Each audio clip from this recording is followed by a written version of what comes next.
স্থানীয় সময় বৃহস্পতিবার যুক্তরাষ্ট্রের ওয়াশিংটন ডিসিতে বিক্ষোভে নামেন বাসিন্দারা। এ সময় ব্যানার প্ল্যাকার্ড হাতে মার্কিন প্রেসিডেন্ট ডোনাল্ড ট্রাম্পের অপরাধ দমনের অভিযানের বিরুদ্ধে স্লোগান দেন তারা। তাদের অভিযোগ, শহরে নিরাপত্তা নিশ্চিতের নামে ধরপাকড় চালাচ্ছে আইনশৃঙ্খলা বাহিনী।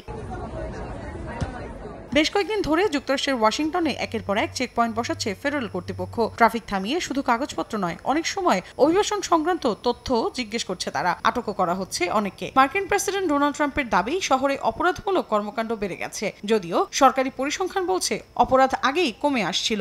হোয়াইট হাউস বলছে গ্রেফতারকৃতদের মধ্যে 1/3 যুক্তরাষ্ট্রে অননুমোদিতভাবে থাকা মানুষ। বিশেষজ্ঞরা বলছেন সীমিত ক্ষেত্রে চেকপয়েন্ট বৈধ হলেও সাধারণ অপরাধ নিয়ন্ত্রণের নামে এমন অভিযান প্রশ্নের মুখে ফেলছে ট্রাম্প প্রশাসনকে।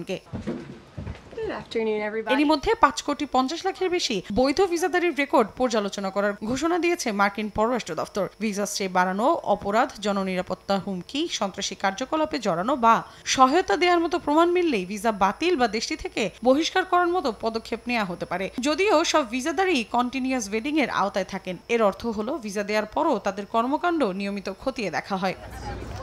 মৌসুমী সাথী, সময় সংবাদ।